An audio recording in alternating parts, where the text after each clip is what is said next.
papa tosepeli mingi ndenge oyaki sika nyonso solo papa zako aza kosala mosala moko ya malamu ya kitoko awa na katanga.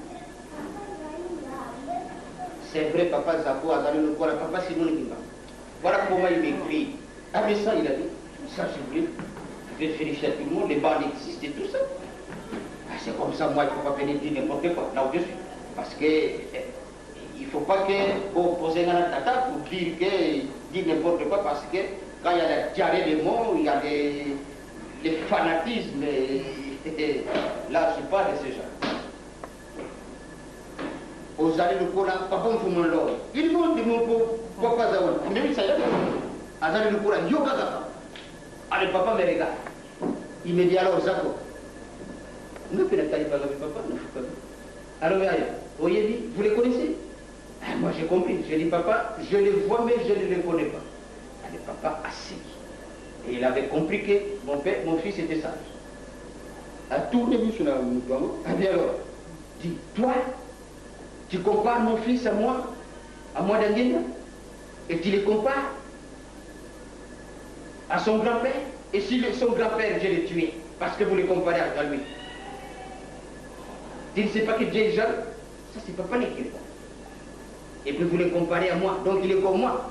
Ah non, papa parle, papa parle. Papa parle. Et tu veux que son grand-père puisse les tuer? Nous avons besoin des arbres. Nous avons besoin de lui. Ah, papa. Ah, papa. Il ne faut jamais dire ça.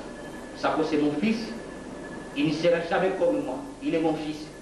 Vous comprenez la grandeur. Et vous, vous branquez, papa, ça... Non, il ne faut pas. C'est trop encore tôt, les gens qui cessent d'imaginer, de raconter n'importe quoi. Non, ça c'est des papalais. Il lui dit, il ne faut jamais dire ça. Et si son grand-père, je les récupère, parce que vous les comparez à lui. Et maintenant, vous les comparez à moi. Donc vous voulez le poser à moi. C'est mon fils. Terminé avec Kadona, c'est les prouvé tant alors les gens étaient mécontents. Vous savez quand les gens comparent aujourd'hui, ah, papa Légui, non, c'est dangereux.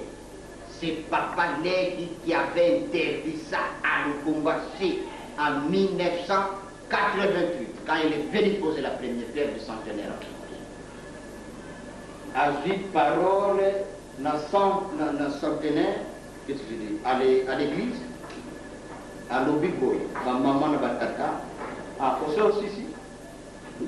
Aussi ici, ma maman n'a pas tata, deux arabes pour la bambou, l'obi na sokola kibino, bobini na mani, bodo pas pour la porte. Ça c'est pas parler. À l'obi, Timbangi soye, les gens savaient être tristes. Les gens étaient tristes. À l'obi, Natango Tata Simoni Kimbango. Azala ki kosala musala. Bomona ki ngai dangena naza kosala. Bomona ki kutela lunga naza kosala. Bomona ki kupa kupa naza kosala.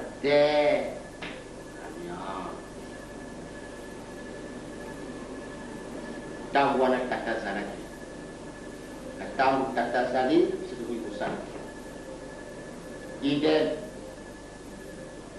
kura biso tozali bana na biso bakoki kosala te.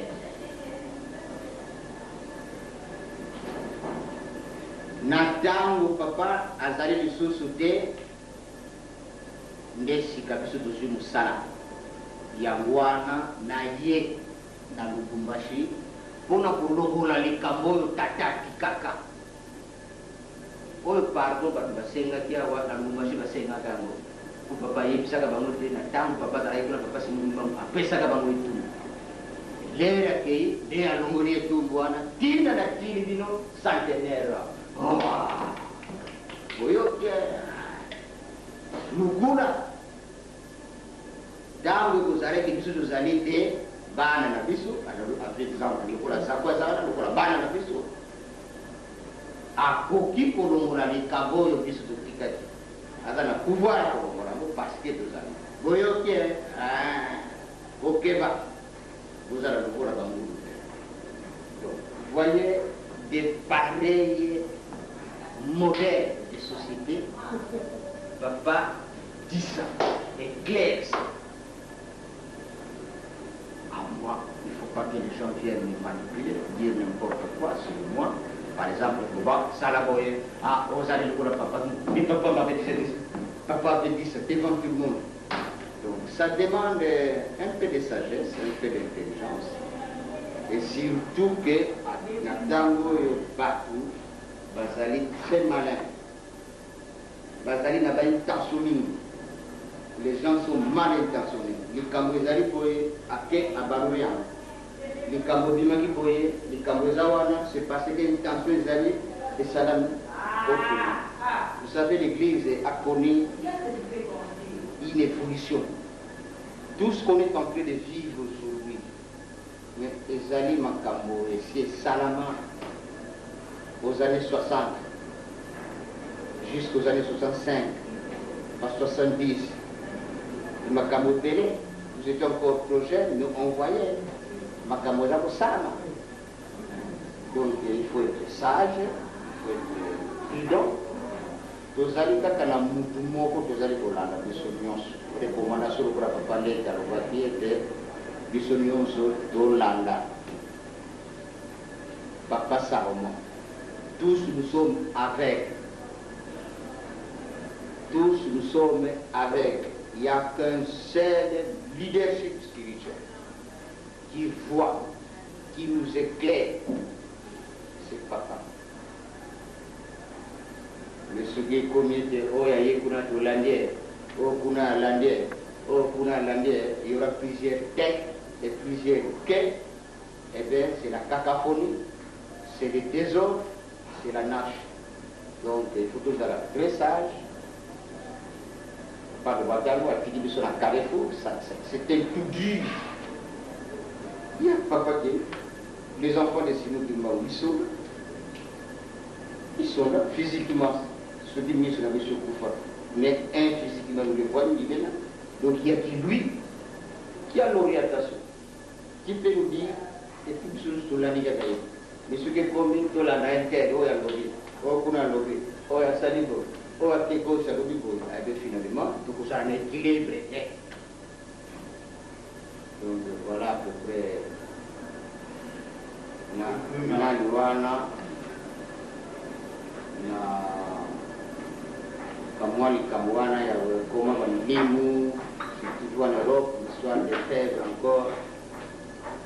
Fèves, ils m'ont scoré il y a Tata Simon qui est pas bon. Vous aussi, il y a 6 à Banabar et Benavera. Alors, je sais que la fève est tatou, fève, il y a, et ça va. Si le mois, on a comme. Ils m'ont scoré Bon, maintenant, est-ce que le cabinet a essayé d'écrire pour préciser cette histoire? Le cabinet, oui. Mais Timbangi, que tu m'as l'anda pour le cabinet. Tout le monde n'a pas mouru de Kabatela, parce qu'on va nous l'anda par. Donc, le Timbangi, c'est très fort. Bon, d'être au Batamoumoua d'Afrique, au Batamoumoua d'Afrique, de voir. Ah, qui n'a pas fumé nous a dit, Sindé, nous allons aller fumer. C'est grave. Ça, c'est grave. Quand il y a quelqu'un nous voit, il était pour qu'il y ait un nous allons fumer. C'est grave. Quand il y a un cabinet pour nous. Maman, c'est-à-dire que les bangistes, comme toujours, changement à tout. Même le monde il faut mettre ça en doute, c'est ce que je vous dis. Il faut vérifier la source par papa, par des personnes interposées. Si ce que j'ai dit est fondé, c'est vrai parce que je peux aussi inventer. Ce n'est pas parce que je suis la foi des papas. Non. Vous pouvez pour possible, kasi mnatoka kwa bana batatu batata simoni kimbangu batakutuna. Qui donc, il y a bête au baon, il y a bête, il y a bête, il y a un peu de temps, nous avons un moment, baba tatu munayani donc date de l'humain dengan salon yani tabuna kutunat ni mutu baita wa mawon so il faut toujours mettre ça en cause parfois ngatu comme comme il pour mon Dieu m'a inventé mais ce qu'il a dit donc on n'a même pas raison il dit ah na sonné que bora batapa bi sonné ka kabwe bi sile kabwe il faut attentivement mara magatele mulano kama swama kan bora zuji kun kamera ku kiri do qu'est-ce que papa a dit papa a dit quelque chose et de construire c'est le mas nous sommes tous dans le cadre kuna ndingi liluba huko bena liluba papali na wamaya wala kuta utenge ningi odike kwa papa zano kutoka papa wolo ya appellation ya papali ni papa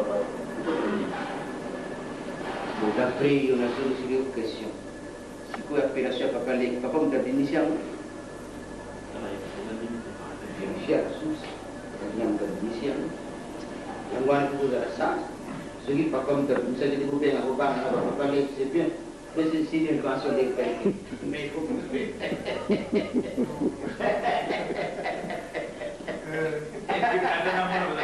One is invention one. Invention.